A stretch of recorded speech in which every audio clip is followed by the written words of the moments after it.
Welcome. It's Indisputable. I'm your host, Richey. Good to be with you. We have a lot on the agenda today. Breaking down news of the day. None other than David Shuster, TYT contributor and Rebel HQ superstar. Should be a fascinating breakdown.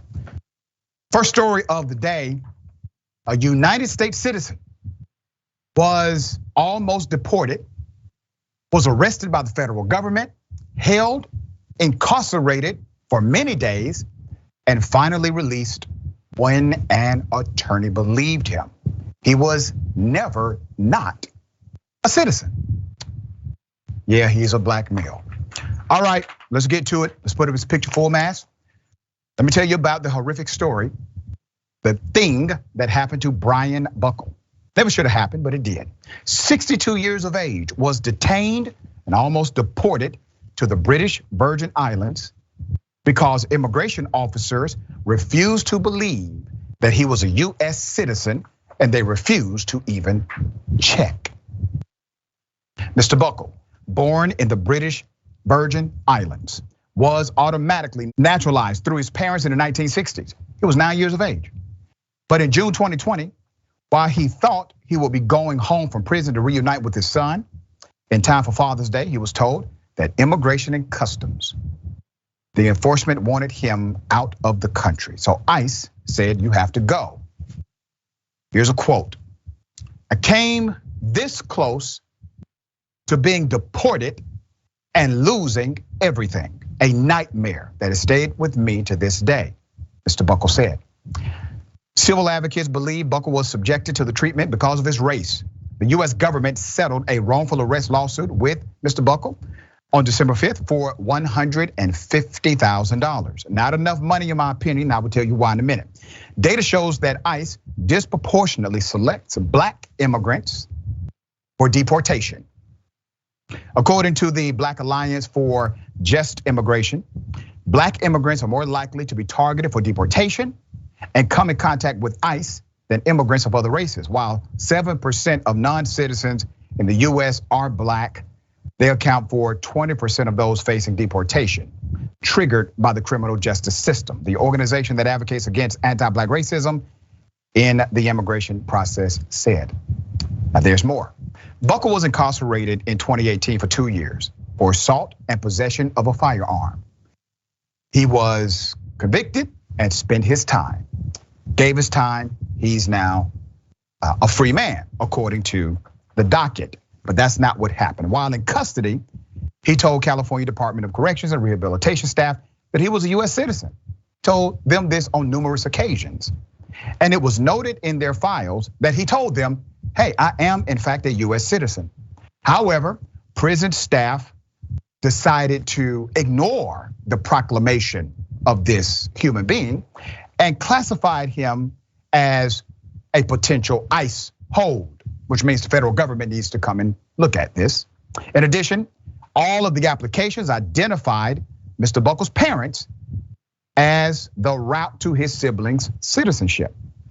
The documents also confirm that their naturalization started the same day Buckle's mother and father completed the American citizenship process. Still, the immigration officer who sent the request to the prison to detain Mr. Buckle for 48 hours would have been released to transfer to an ICE detention center, said he had probable cause to do so based on, get this, biometric confirmation of Mr. Buckley's identity and records check of federal databases. Now let me pause on this and then I will give you the rest of the story. What in the hell is that? Okay, well, a biometric determinant is basically something like voice recognition, facial description or facial recognition. Fingerprints can be included. Also, fingernails, DNA, things of that nature. So what is the federal agent talking about? That he has some kind of biometric information that somehow supersedes any other information that may be part of the system. Well, that remains a mystery today. We never got to the bottom of it, unfortunately. The lawsuit says Mr. Buckle maintained that he was a US citizen the entire time and repeatedly requested to the prison staff to remove the immigration hold, but they did not. Instead, of being picked up by his family on June 16th, 2020, Mr. Buckle was picked up by ICE the next day. "You're not a citizen, you're a foreigner," one prison guard reportedly told the man. Two security guards employed by G4S Secure Solutions Inc.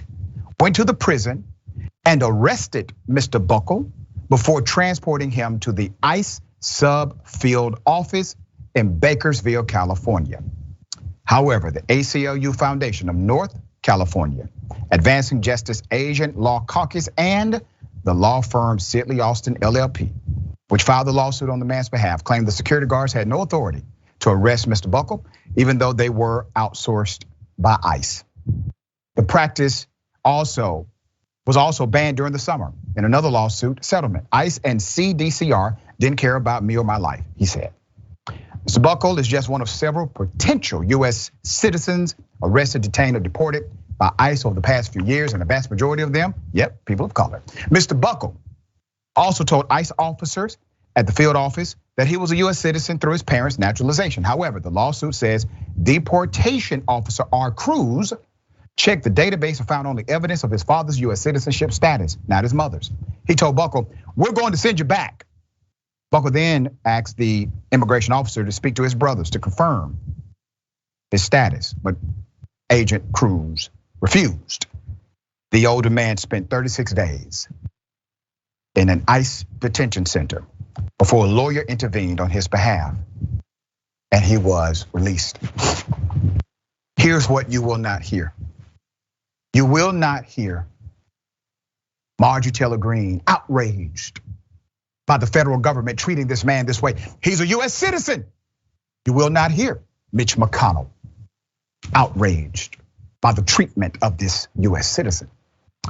You will not hear Lindsey Graham, Donald Trump, or others on the right outraged by this miscarriage of justice because he's the wrong color. Understand this. If this would have happened to a white male or white female, they would have been all on top of this, making the federal government the villain and the individual incarcerated the hero. That's what they would have done.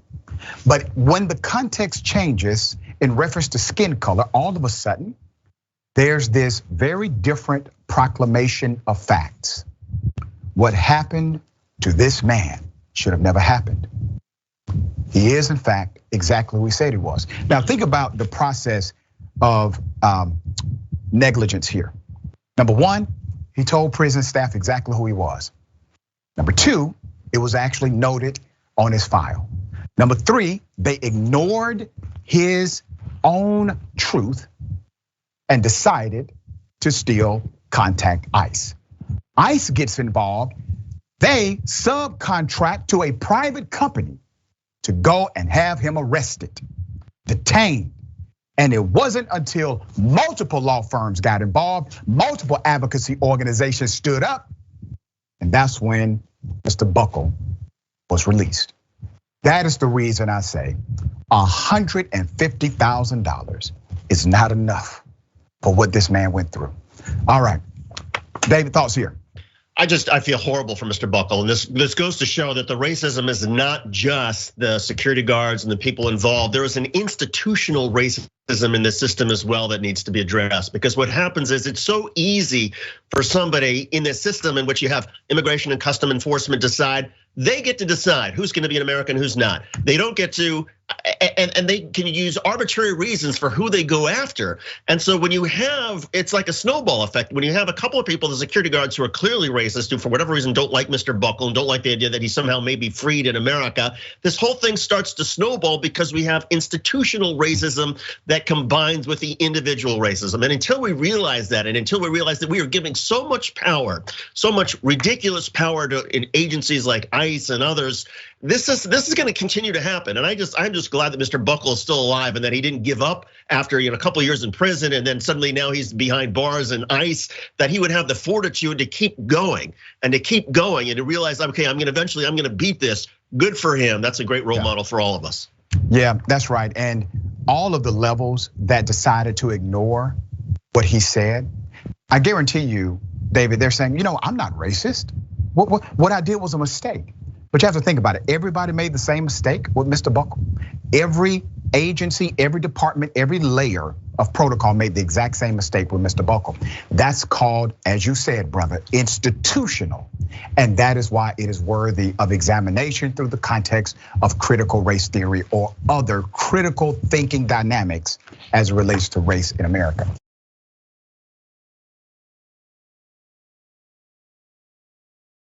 Karens all across the country really fuming. Yes, the existence of Black Santa.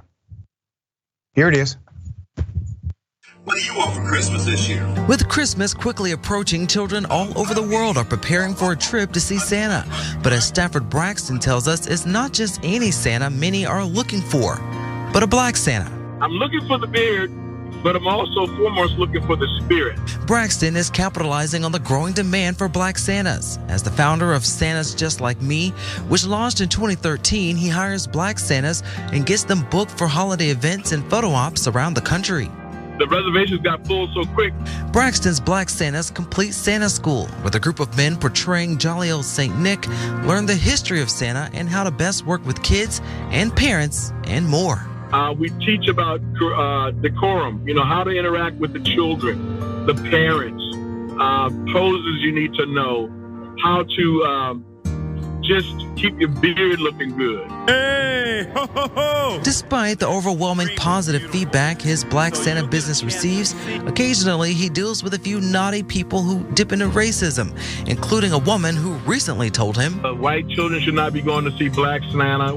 They went so far as to still call us slaves. But Braxton doesn't let a few naughties distract his Black Santas from what's most important, the spirit of Christmas and putting smiles on children's faces. Let me say this, because I have more video to provide context.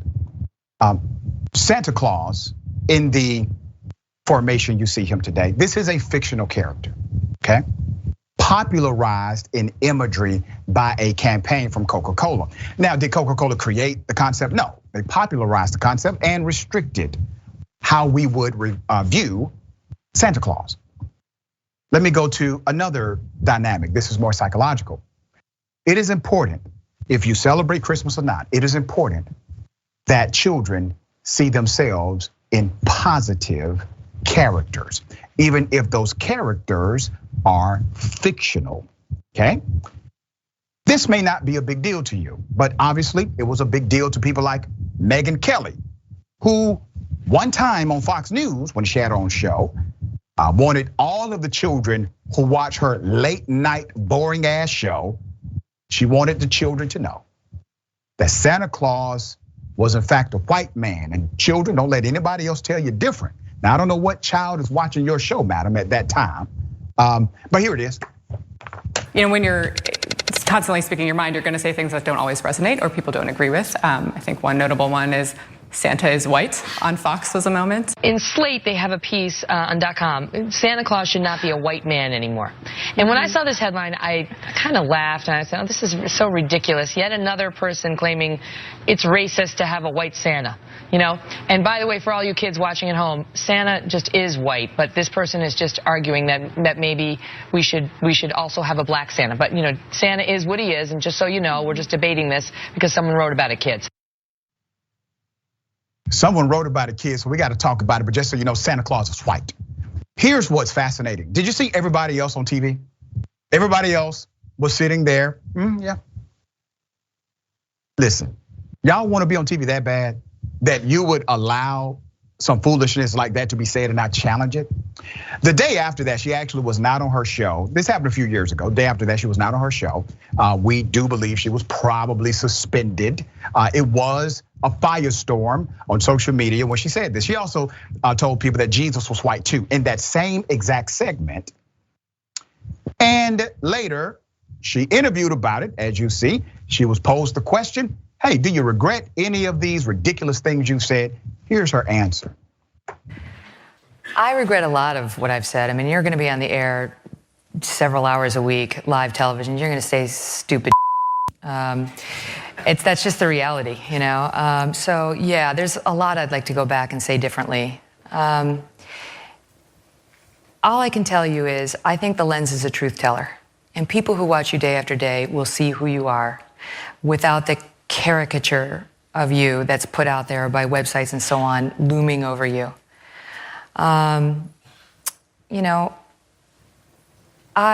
One of my great struggles at Fox was I felt everything I did was viewed through a negative prism by those who didn't like Fox. Typical Karenicity happening here. Blame others for the actions you commit to. Yeah, that's how you take full responsibility, Megan. Okay, back to good news. Let's put up the picture full mass of this amazing program created by this amazing business leader. Stafford Braxton, 61 years of age, out of Huntersville, North Carolina. He's in the center. He stands alongside some of his Black Santas as part of his Santa Just Like Me business. This actually started in 2013, has picked up significant traction since.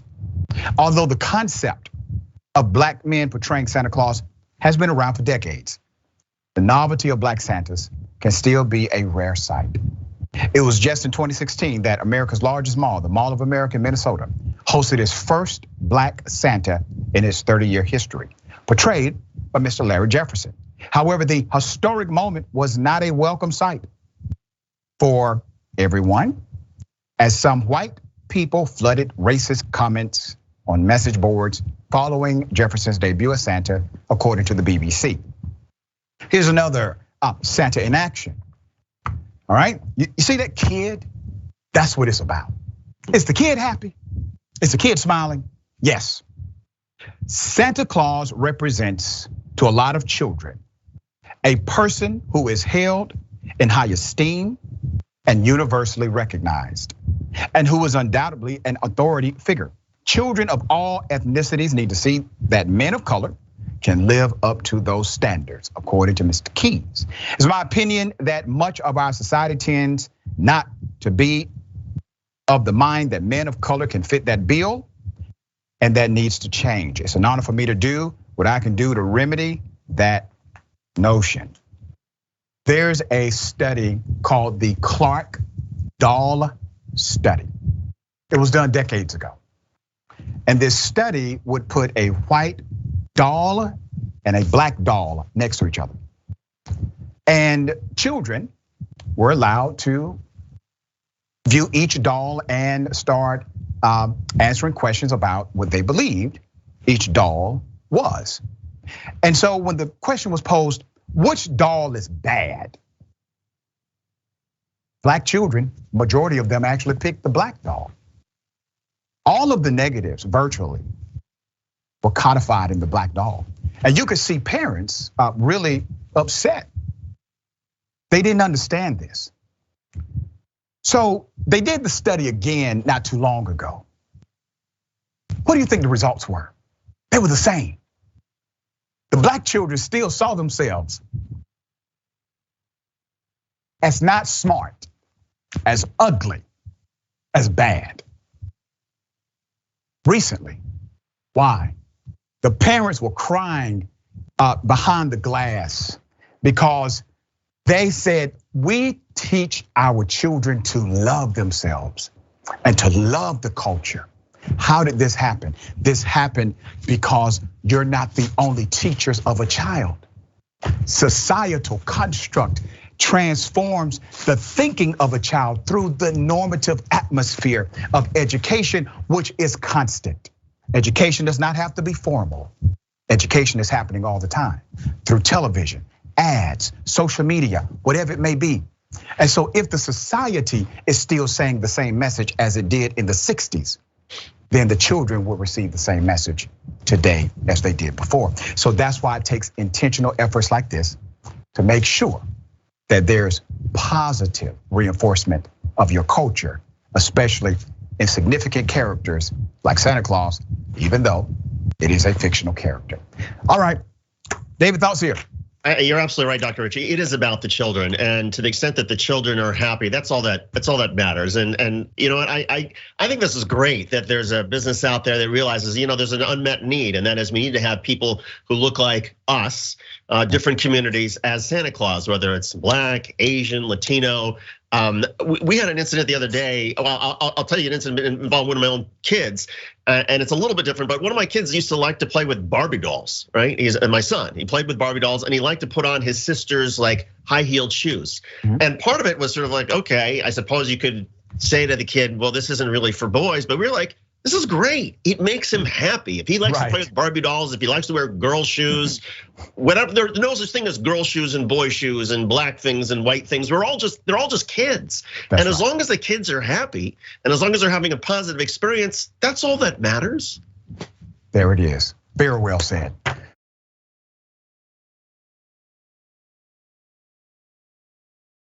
Imagine you being arrested because you had an opinion that the cop did not like.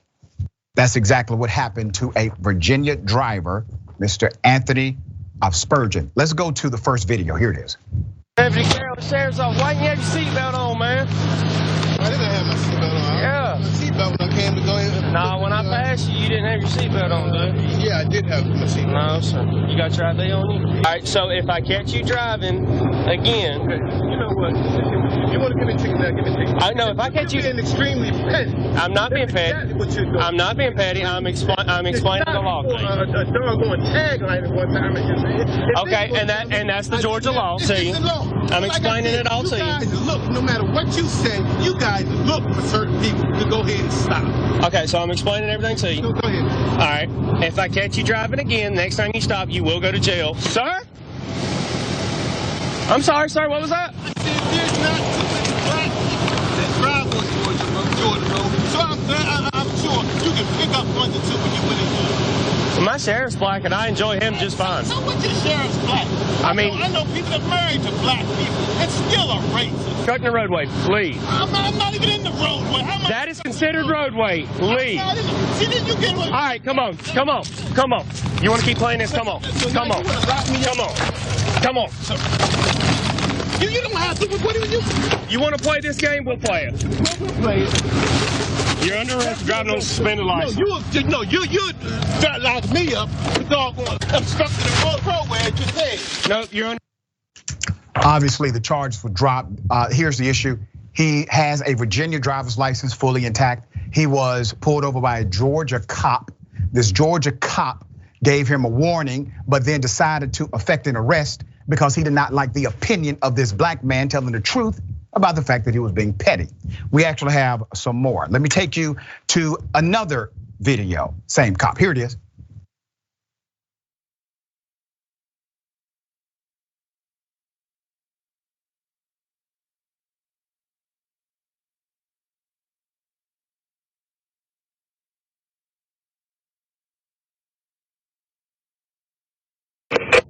Headquarters 17.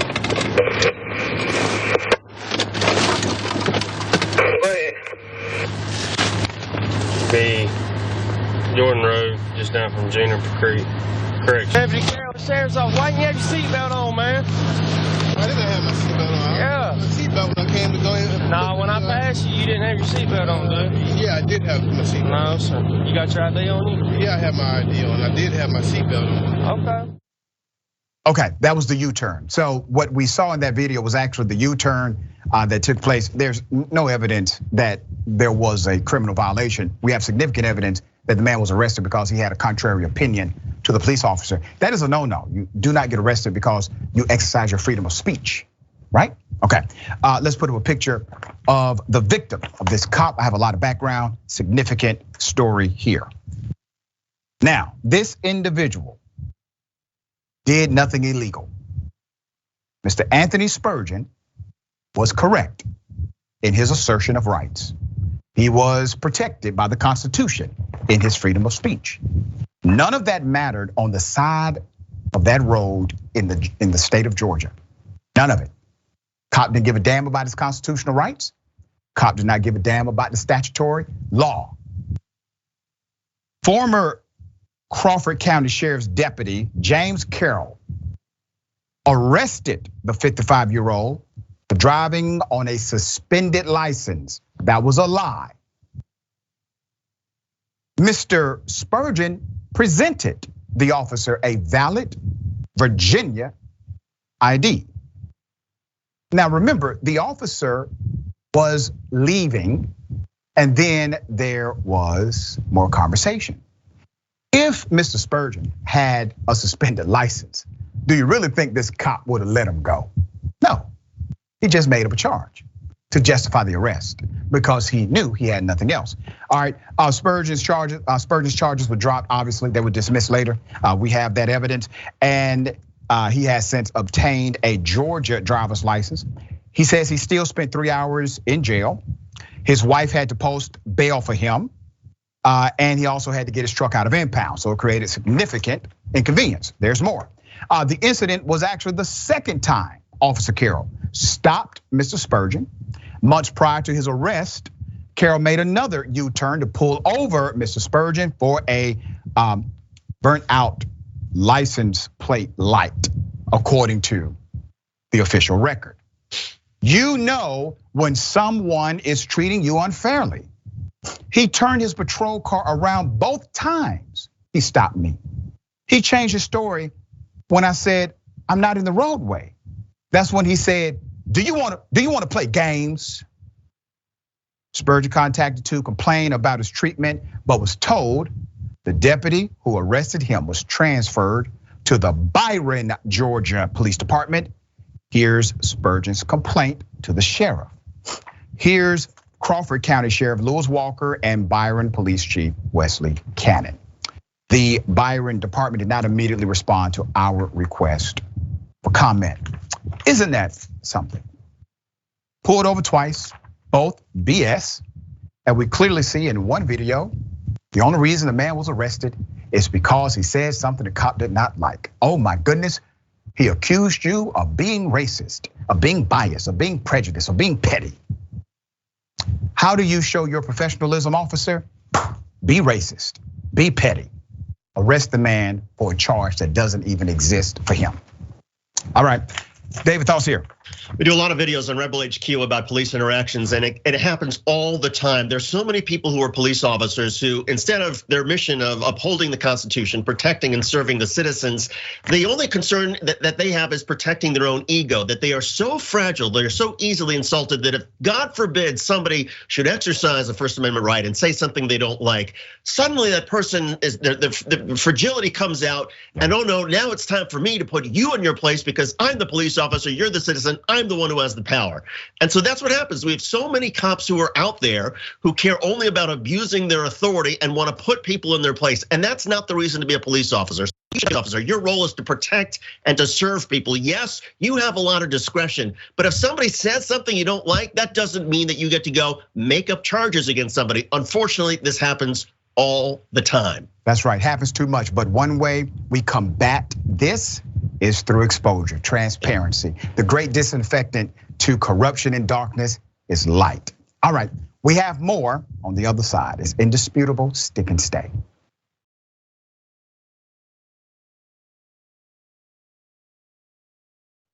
All right, we had a technical issue, my apologies to all watching, but we got it straight now, hopefully. Got something for you, ladies and gentlemen. I wish a Karen would. You want to call the police on them for having a barbecue on a Sunday? I feel free. Back off! I'm going to tell them there's an African-American man threatening my life. Literally, why is your mom in my room? Is that a threat? Psycho. You are psycho, and you need a psychiatrist in medicine. Are you kidding me? You are psycho. She left the door open accidentally, and even if she did anything happen? Yeah, her cat. My cat was out. Okay, we almost. Are they okay? Are they okay? What if they weren't? What if they weren't? Are they okay? You have absolutely no right to be standing in my house. No right to act like you actually. You're. Oh my God. You know what, though? Is a grown man, is a grown woman talking to me right now like this? If you had any common sense, you wouldn't be friends with her. Jocelyn told me all she said about you weeks ago, the stuff she was gonna do to you, to your room, get you thrown off the cheer squad. I never did that. You know why she has people in her life? Because she's a poster girl for mean girls. Only reason people in her life is because it's easier to be her fake friend. Do you know what your daughter did? To be her enemy. Do you know what your daughter did to us? I never said she was innocent in anything. I'm glad you know. I'm glad you know. I'm being ridiculous for your daughter putting my safety at risk. Do you know about the Idaho murders? Do you know college kids are getting murdered? How close are they?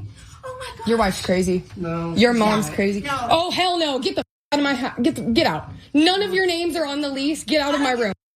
I will call the police. Get out of my room. Stop. You're embarrassing yourself. Your daughter sucks as a person. You yourself all over town. This is hilarious. This is hilarious. Person and she always will be. You wish, baby. It was your daughter. It was your daughter that came in between her relationship in front of my relationship and the other roommate's relationship. Your daughter has a bridge to herself. She constantly talks about you, so trust me, you're not innocent either. Whoa. There's more. Get out of my room, or else I'm going to call the cops. This is your last warning. Call the police.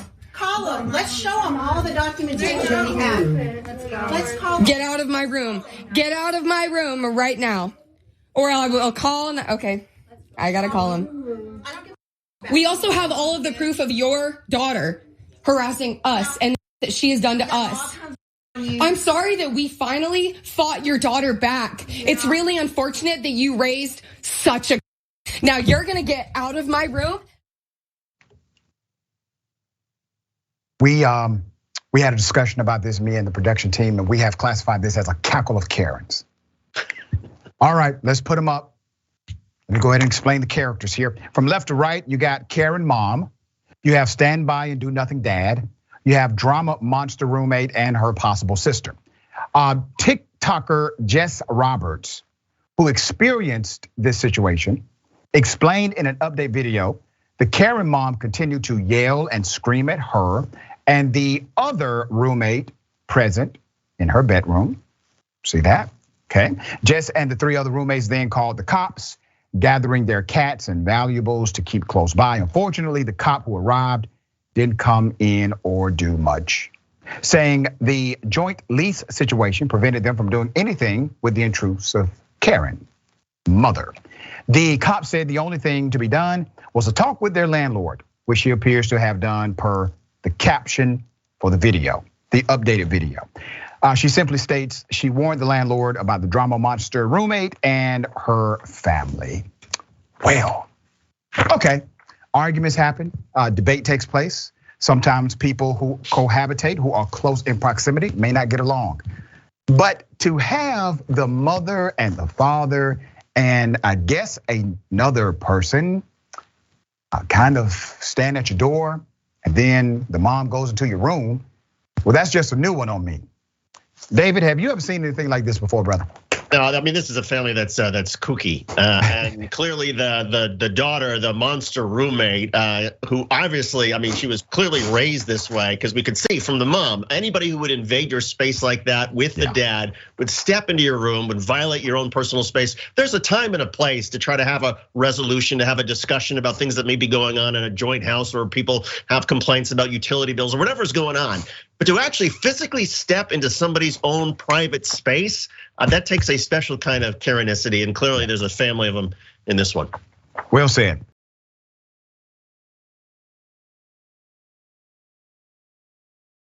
All right, a mother decides to catfish her own daughter, harasses her, and gets arrested. I kid you not. Let's put the picture up full mass. This is an insane story, but true. A Michigan mother has been charged after allegedly harassing her own teenage daughter and her daughter's boyfriend under a fake identity online for more than a year. That's called dedication. 42-year-old Kendra Gail Lakari of Mount Pleasant, Michigan is now charged with 2 counts of stalking a minor, 1 count of obstruction of justice, both felonies with a maximum of 5 years in prison. So basically, she was committing a crime virtually every day, all right? She was also charged with 2 counts of using a computer to commit a crime, a felony for which she could receive up to 10 years in prison, according to the Morning Sun. She was taken into custody and charged on Monday. She was released with a $5,000 bond. The mom is scheduled to appear in court again on December 29th. We will give you the update on that. Officials began to investigate this. They were investigating her alleged messages after cyberbullying complaints were sent to her daughter's school district, Bill City Schools, where the mother was also a girls' basketball coach, is where it happened. The complaint involved the daughter as well as the teenage boyfriend. That's according to the Morning Sun. Let's put up the county prosecutor involved in this. Isabella County prosecutor, his name is David Burberry, said per the Morning Sun that the mother and other students and the other student's mother initially helped the school district investigate the harassing message. It's okay, yeah. The parents got involved and they started to help us with this investigation. This was a serious issue, okay? But when the district resources ran low and it became apparent that many of the messages were received off school grounds, local police stepped in to assist. Family members then told authorities that the teenagers started getting the messages early last year, according to the prosecutor. There were allegedly up to 12 text messages per day. After the prosecutor's office gathered 349 pages of text messages and social media DMs, the local authorities ultimately called in the FBI's Computer Crime Division in April. Let's put up the superintendent. All right, so what do we have so far? We have the prosecutor involved, school system involved, we have the local police involved, and now we have the FBI involved because a mother has decided to catfish, according to the allegation, her own daughter at the school she works at and her daughter's boyfriend. So you're looking at Bill City School Superintendent William Chilman also said, per the Morning Sun, authorities told him they suspected that it was the mother. They told him, we think it's her. The FBI confirmed their suspicions when it determined the messages were coming from the mom's IP address, multiple IP addresses. Barbary told the publication. He added that the mom admitted to police to sending the messages. According to a criminal complaint obtained by Local 12, the mother allegedly masked her location with a software program and used multiple numbers and area codes so it would seem as if her daughter's friends were sending the text messages. There's more. The mother also spoke in slang terms and used trendy abbreviations, the Morning Sun reported. She ultimately aided her daughter in telling authorities about the messages, Local 9 and 10 News reported. This thing just gets more ridiculous by the minute. Barbary said the mother alleged motives are not clear. However, her daughter and the other teenager are said to be distraught, according to the local news. What in the hell? Okay. When I saw this story, I initially thought, okay, there has to be some other explanation. Maybe there's a massive mistake and the mother is being blamed. But after vetting the story, approving the facts, and looking at the details, not only did she admit it, but it was so clear as to who was behind it that all of the authorities have universally agreed. What's interesting is that the dedication it took to do something like this. She was literally playing multiple characters every single day in order to harass her own teenage daughter and her daughter's boyfriend. This is one of those what in the hell stories.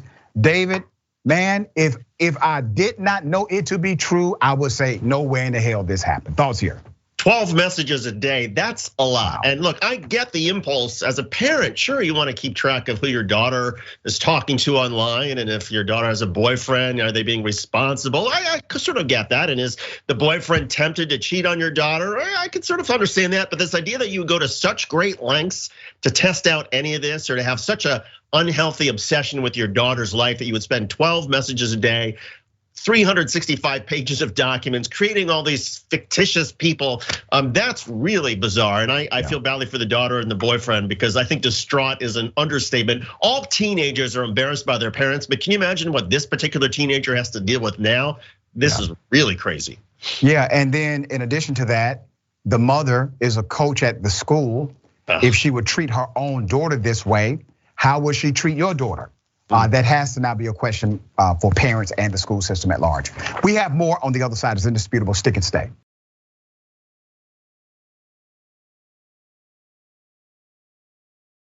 All right, welcome back. We have a lot of show left. All right, always good to be with you. Let me read a couple of comments. I don't have a lot of time. Very, very pressed for time. Okay. All right, Spectrophonic. You're in another person's private space doing this, question mark, that's right. That's exactly what they were doing. And Hunger Games _1989 is coming from inside the house. We're talking about the catfish. Okay. We have another exclusive. A man decides to physically assault a bus driver. Now, this is an exclusive to Indisputable. I will give you the background, but let me first take you to the video. Here it is. Man right here harassing me and saying that there's no idling. It's illegal to idle. I'm here to pick up the kids from school, and there's no space because it's the van right here. Like, you don't have nothing better else to do with your time? You don't have nothing better else to do with your time but harass me.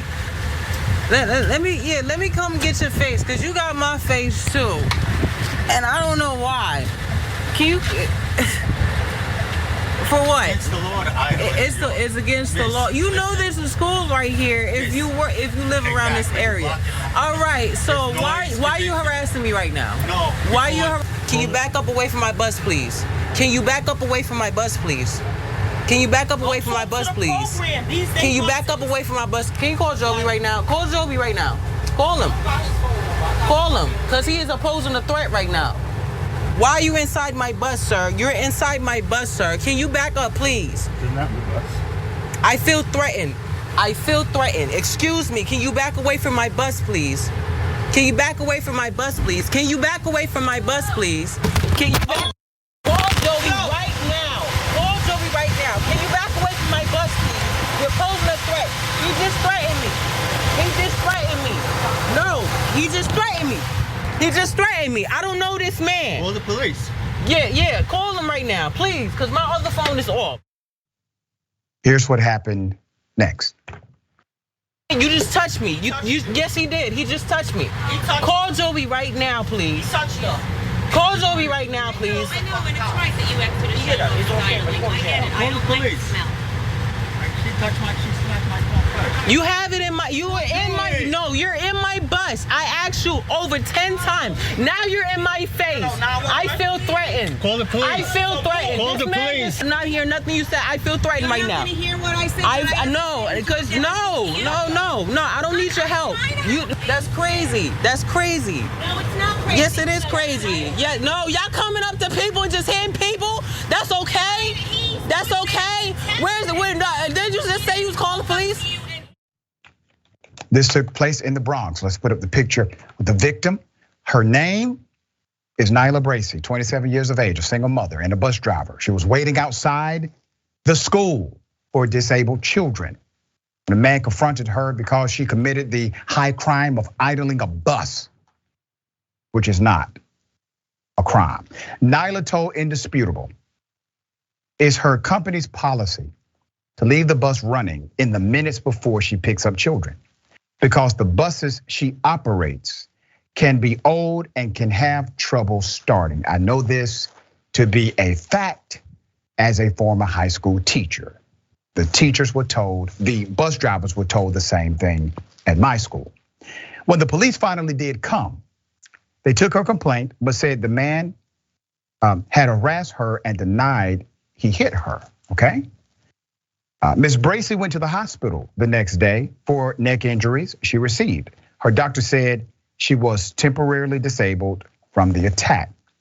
Okay, that's the actual note from the medical professional. Bracey says she was frustrated. The police did not charge the man with assault despite showing the video of him striking her. So she filed a complaint to the city about Sergeant Danny Laura, the supervisor at the scene, who refused to do anything. That is the complaint she filed. The complaint review board referred her to the chief, but Sergeant Laura emailed her back. This is the quote. Good morning, Mrs. Bracey. This is Sergeant Laura from the 45th Precinct. I am investigating your complaint report. Please call me. Wait a minute. You're the person that I'm complaining about. Okay. She also said to Indisputable, I think it's weird that the sergeant I'm complaining about is investigating his own case. Honestly, my work wanted to sell a statement for the workers' comp claim. So with the sergeant calling me and my claims getting denied, I'm just feeling very discouraged and depressed. Look at this circle of silliness that's happening around this woman. She gets assaulted, she's attacked. She calls the police. Police come, there's nothing we can do, even though she shows them the video. She then takes the extra step of doing what? Filing an actual complaint against the cop that did nothing. Yeah, that's the process. She gets an email back. Hey, I'm the person investigating your report. And it happens to be the same cop that she complained about. Let's put up the picture of her and her beautiful child. Bracey filed a workers' compensation claim over the incident. The single mother says she is struggling to support her 1-year-old daughter now. The sergeant has refused to respond to our request for comment. All right, we're gonna continue to bring you updates as this story develops. Obviously, another miscarriage of justice. Black woman who should have been protected by law enforcement was not. And this is why I say it's very important for us to advocate for black women in particular, because they are the most underprotected demographic in the country. David, thoughts here? The NYPD should be weeding this sergeant out. I mean, it's on video, the evidence is clear. He slapped her, he acted inappropriately. And then for him to sort of think that he could investigate it himself, clearly that's intimidation. This violates all kinds of New York Police Department policies. This needs to go to internal affairs immediately. Yes. If the NYPD sits on this, that's a problem. I would like to think that the NYPD would just look at this story and say, this guy is suspended pending investigation. That's right, and the police department will receive a copy of this segment today. CNN host calls out the racism of an LA city council person, and it is artful to watch. Here it is. Totally understand, but it wasn't it wasn't just that you didn't stand up. You also took part in the conversation. I mean, in it, you said you compared the young black child of a fellow councilman to being an accessory, like a luxury handbag. Well, let me give this some context, because one thing I really wish that the media did was provide context and sort of, it was much more nuanced, these general comments. Now, I mean, I can play it for them, and we don't need to. I mean, let's play. Then let everybody hear what you said. Here, let me play this. What I want to say, well, let's play it. The one here does get it, the dog. Lo trae así during Black History Month, lo lleva al council y lo pone acá en el, remember, lo trae, it's an accessory. When we do the MLK parade. Just like when they used to have those statues in plantations. Yeah, like when Nori brings her Goyard bag or the Louis Vuitton bag. I mean, you have said in subsequent interviews, and you say you're profoundly sorry that you have failed in leadership and accept responsibility. But what exactly was the mistake that you made that you are apologizing for? Well, obviously there was I shouldn't have said what I said because it was actually a comment. I was criticizing actually Councilwoman Nuri Martinez for her penchant for luxury handbags. No, Councilman, that's not what you were doing, Mr. De Leon. You were being racist. Now, we covered this when it first happened. So if you remember, there was a conversation, multiple council members involved, as well as some advocacy leaders that were involved in this very offensive, very racist conversation that had real world impact, not only on their careers, but keep in mind, they were going to pass legislation based on their bias. That was the conversation, which is a miscarriage, obviously, of their particular duty. This is not how it's supposed to go. Now, Kate would also ask, hey, why have you not resigned? Here it is. Every leader involved in this scandal, either including the now former council president, they've all resigned or are leaving because of the mess that this has created.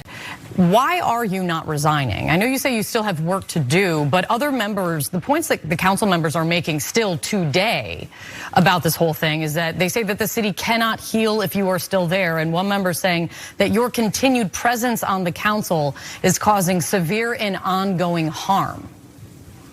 Well, let me say this, Kate, and let me be very clear about this. In a democracy, the voters make the decision, not folks who are in the peanut gallery or political pundits or even my own colleagues.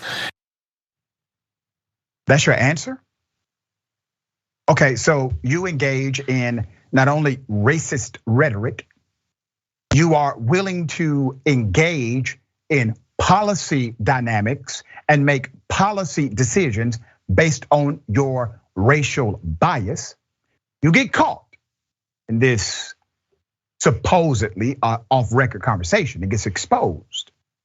And you tell the world you take full responsibility. That's what Kevin De Leon said. I take full responsibility. But you have not, sir. You have not taken full responsibility. Let me tell you what has been damaged here. I'm an advocate for the Black and Brown coalition. Still an advocate for that today. You and your colleagues harmed that relationship. That relationship, sir, is bigger than you. And if you had any sense of nobility, you would understand that. Step away, reflect, maybe come back as a real redeemed individual. But you're not even able to answer simple questions about yourself, which leads me to believe you have not dealt with what you did in an authentic way. There's more. Why is he still attending the council meetings? Well, it was polled. Here it is. Are you surprised by the reaction of the council members who left in protest and also people in the community who are clearly still very upset and not over this scandal? Well, good morning, Kate. Unfortunately, I wasn't quite surprised by a handful of individuals who serve on the city council with them walking out. Obviously, it's unfortunate, but nonetheless, I came on Friday to get back to work. There is in the city charter, it does say that an office becomes vacant when an office holder is absent from the city without the consent of the council for more than 60 days. Your attendance on Friday to that council meeting was, depending on how you count it, either exactly the 60-day mark or just before. I know you said you wanted to return to get back to work, but is that also why you showed up, in order to avoid a fight over your seat? No, because today, for example, we have a council meeting, and I'll be attending the council meeting today as well. Come on, man. Come on. You went to the council meeting to avoid or to stop their ability to then basically remove you because you were inactive. So we know exactly why you went to that particular council meeting. And listen, just a few days ago, he went viral for this. Here it is. You're on tape making fun of a colleague's young black child when there's a racist conversation that's occurring. That colleague, who's a fellow Democrat, now still considers you, and his words are, a vile racist, is how he puts it, Councilman. You've been absent from the committee since October. The council meetings have been shut down multiple times over this scandal due to community members protesting and the committee not being able to operate the council. And then last week you got into a physical fight, no matter who started it, and I know there is video that has come out to show how serious the altercation did become. But you got into a fight then on Friday with an activist. If this was anyone else, would you say that the person I just described is serving their community well? No, let me say this, Kate, is that's not the person who I am. Let me underscore that. I have a body in a history of progressive, policies that have improved the human condition for all individuals, regardless of who you are, regardless of where you come from, regardless of the color of your skin or your legal status or who you love or which God you pray to. That's who I am. You're a lie. Let me tell you why. Now, I'm not highlighting the fight. You may have been defending yourself based on some commentary. I don't know. But I do know this. You're not the person you proclaim to be. You're not the individual we thought you were. Yes, you have championed particular legislation that I agree with. Yes, we believe that you were one of the authentic allies to the fight for fairness, progress, equity, unity. What was exposed is your hypocrisy. That was exposed. Now, if I allow you to get away with this, if I say, you know what, the guy actually does vote the right way, that's all there needs to be. What makes me different than a racist ass Trump supporter? When individuals know they're racist and know their heart is not in the right place, but they continue to support them because they may vote a particular way. At some point, there has to be a moral and ethical rule, culture that cultivates the heart of a person as well as their politics. Because out of your heart, sir, the mouth speaketh. And you spoke out of your heart. I'm not saying you cannot change. I am not saying you cannot redeem yourself. But I am saying that when you hopped on CNN, you were lying your ass off. You have not dealt with your own humanity or shortcomings as it relates to race in America. Which also tells me that even though you may make the right decision based on policy at times, you are also prone to make the wrong one. All right, Baron, thoughts here. It really comes down to which is the real persona and which is the fake persona. Are you really the individual seen, roughing up the guy on the video? Are you the guy on tape making those racist comments? Or are you the guy out there fighting for progressive causes? One of those is the real you, and they do not coalesce together.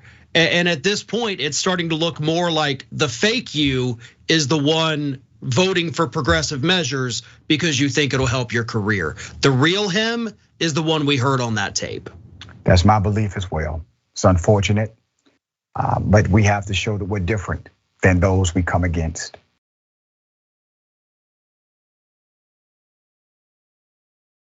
A trans woman gets arrested for what? For being a man in a dress, according to the authorities. This is insane. Bexar County, Texas. Let's do this first. Let's put it in the picture full mass. I'm gonna give you the background. On October 16th, Joanne Simoncelli, who is a transgender woman, was arrested on her own property. All right, own property, for allegedly filing a false police report and for being a, and I quote, man in dress. This is in Texas. Here's what led to the arrest. On the day of her arrest, she alleges she was exiting her property, taking photos for real estate purposes. According to her, her nephew, who lived nearby, surprised her while she was in the car and began shouting, transphobic slurs. Simoncelli remained in the vehicle as the nephew's frustration began to grow. He then punched her car window. That's a horrible family incident. She and her nephew both contacted law enforcement about the incident. When officers responded, the nephew outed Joanne as a trans woman, as if somehow that's a crime, right? She was then arrested for making a false police report. What? After her arrest, she was placed in jail with the male population, even though her driver's license identified her as a female. She was ridiculed with transphobic hate speech and subjected to physical pain. Here is what she had to say in an Instagram post. I feel my civil rights and human rights were violated. I ask that my dear friends come support me December 5th, 2022 in the San Antonio County Courthouse, County Court 15 at 8 a.m. The injustice to the LGBTQIA community must stop. Please join me. I've been instructed by counsel to not make any further comments about this pending case. Right? That's what she said. But let's be very clear, right? Regardless of your faith conviction or whatever you believe about individuals in the LGBTQIA community, whatever you believe, you have to believe that it is wrong to arrest someone for existing. No matter what your thoughts may be about anything else, to come to somebody's property and arrest them for this has to make you upset. And if it doesn't make you upset, you're part of the problem. There's more. Her civil rights were in fact violated. Her case is a typical double standard case and harassment that many in the trans and non-binary community and the intersex community, they experience daily. Under capitalism, she did everything she was supposed to do in the eyes of the law, undertaking the lengthy and grueling process of changing all of her legal documents to reflect her lived gender. When she was attacked, she again did what people are supposed to do. The correct thing to do. What? Call emergency services. There's more. After the case grew support and attention, her court case was shuffled around like a card game. All right, that's what happened. She is now facing the injustices of the legal system's bureaucracy. Her court case was originally scheduled for December 7th. The Party for Socialism and Liberation, Black Freedom Factory, and Act 4SA organized a rally in her defense at the Bexar County Courthouse to defend her and protest the racist, transphobic justice system. So what happened? They moved it again. They moved the court case several times. And then they moved it to Zoom and has now been rescheduled for next month. Activists are demanding that the county drop the charges and dismiss the case, and that the deputy who arrested her, as well as the jail staff who subjected her to ridicule and placed her within the male population, be held accountable for their actions. Anything else would be a grave injustice. And I agree 100%, a grave injustice not only to her, but to the LGBTQ community. It is an injustice, period. Put up a picture of the head guy in charge, okay? Buck stops with this fella. His name is Sheriff Javier Salazar. He's been with that county as sheriff since 2017. All of this because somebody is biased. Not just somebody, but systems. At some point, someone should have said clearly, this is wrong. Do not do this. I will not accept this arrest. But they did. Not only did they accept the ridiculous arrest, they decided to ridicule the person who was arrested wrongfully. Now, for some, I already know.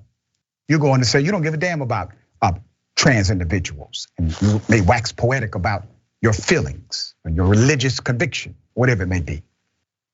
But I want to remind you that if you are a Christian evangelical, if you belong to a Christian faith at all, Scripture says God is love, which also means love is God. It was Jesus, Yeshua, who said, how can you say you love God whom you have never seen, but hate your brothers, hate your sisters who you see every day? I challenge your convictions when it comes to the humanity that you're supposed to love, because all I see is a bunch of folks, a bunch of cowards who are afraid of the reality of their own shortcomings, trying to make other people small. All right, David, thoughts here. I'm disturbed by the nephew and clearly his bias and hatred that he has in his heart. But I'm also just as disturbed by the responding police officer, because this is not a difficult call for a police officer. Right. You show up on the scene and you're told this person hit this person. So you take the nephew and say, I don't care who she is, what he is, what you think is going on, their race, their creed, their religion. You don't hit people. And when you hit people, you have committed assault. And I'm taking you to jail. But for the police officer to suddenly turn this around because he sees that this is a trans person and therefore that's the person he needs to go to jail, that shows that the police officer needs to get out of police work. He has no responsibility to this community. He's only making things worse, and my heart goes out to this poor person. Yeah, at this point, prosecutor needs to drop the case. They don't want the smoke. They keep changing the date. They moved it to Zoom and they're now changing it again. We'll stay on top of it. We have more on the other side. It's Indisputable. Stick and stay.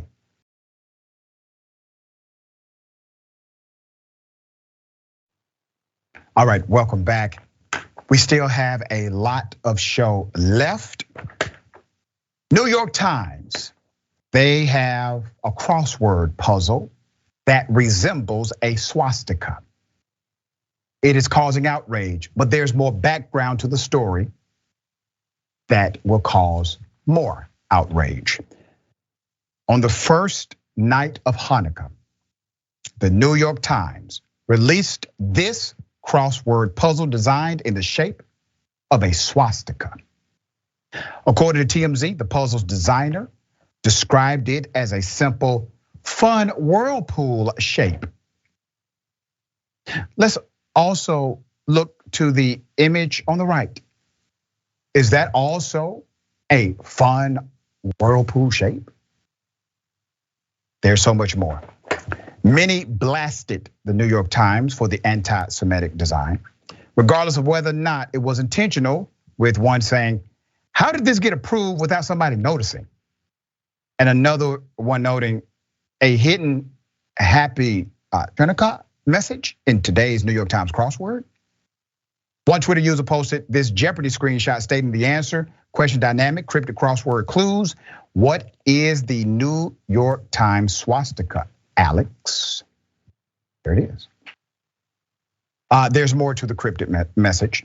This crossword appeared on the same day that the New York Times published an opinion piece warning against Israel's new government.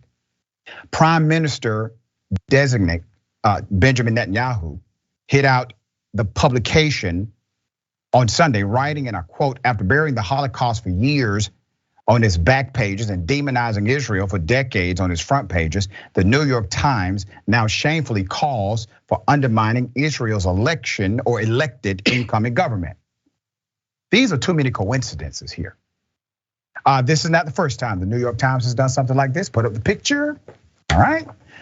This is not the first time. So this was back in 2017. This one made it to the press.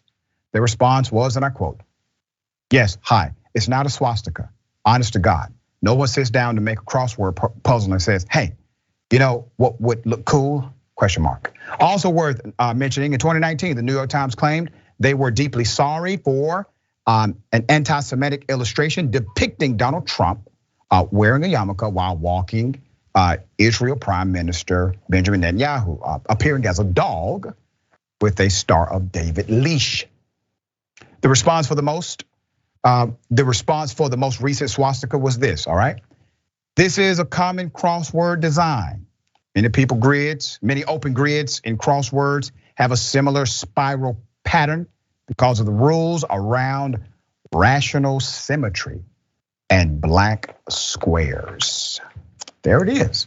All right, I guess mystery solved. It's a damn shame. All of those dynamics happening on the same day, come on.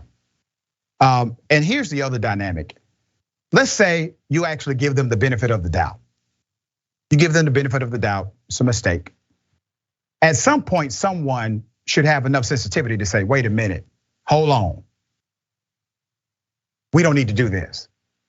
But nobody did, even though multiple instances like this have happened on some level from the same company. All right, David, thoughts here? Look, I don't think this was intentional. I mean, it's hard for me to believe that this would be intentional, but the New York Times is still culpable and responsible for the fact that they didn't have layers of people like they do with everything else to check this. And somebody should have said, wait a second, what's going on here? Let's change this. And the other part about it that drives me crazy is I cannot stand Benjamin Netanyahu. I think he is a danger to Israel, a danger to the Palestinian people, a danger to the peace process. And when you enable him to be able to paint a broad brush of the New York Times as somehow being anti-Semitic, you have made his day. You are helping Benjamin Netanyahu's case, and that irks me beyond belief. All right, there it is. We shall see. I'm sure there will be more commentary about this as it develops, because people are now doing a lot of research. We got more on the other side. It's indisputable, stick and stay.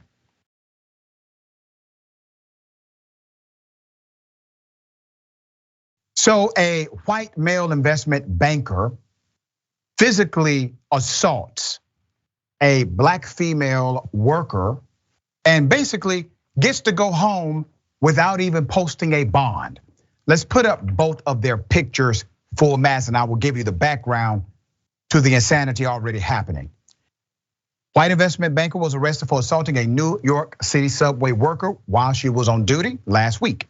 MTA worker Tanya Hinton McCrary was punched in the face by this guy. His name is John Coste on December 16th, 2022. Mr. Coste, who is an equity analyst with a major asset management company, was charged with assault, harassment, and menacing. Let me give you background of the incident. The police say shortly after midnight, Mr. Coste attempted to push himself inside the Coney Island Stillwell Avenue subway station's crew room to use the bathroom. So this is a restricted area, employees only. He tried to force himself into this restricted area. Ms. McCrary, who was on duty at the time and had been working for 21 years at MTA, told the man he could not come into the area because it was for employees only. So the male reportedly became offended that he could not access this restricted area for employees and decided to punch the black woman multiple times in the face. All right, there's more. As a result of this incident, Ms. McCrary was hospitalized and treated for several bruises. After the assault, the male tried to escape into an idling train, but transit workers cornered him, holding him until the NYPD arrived. They took him into custody temporarily. The man was released by who? Law enforcement. The man was released by law enforcement without bail later the same day after a brief arraignment in Brooklyn Criminal Court and instructions to stay away from McCrary. There's more. Mr. Coste has been suspended from the firm effective immediately. That's what the asset management company said. They said they don't tolerate this kind of behavior. Completely intolerant of violent behavior, and pending further investigation, we will take whatever action is necessary, all right? So while the company stated that he was suspended, I just read the statement to you. It did not clarify if his suspension was with pay or without pay.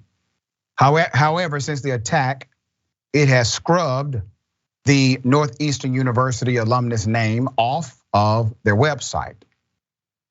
The white male committed this crime allegedly, has made his two personal social media accounts, Instagram and Facebook, private.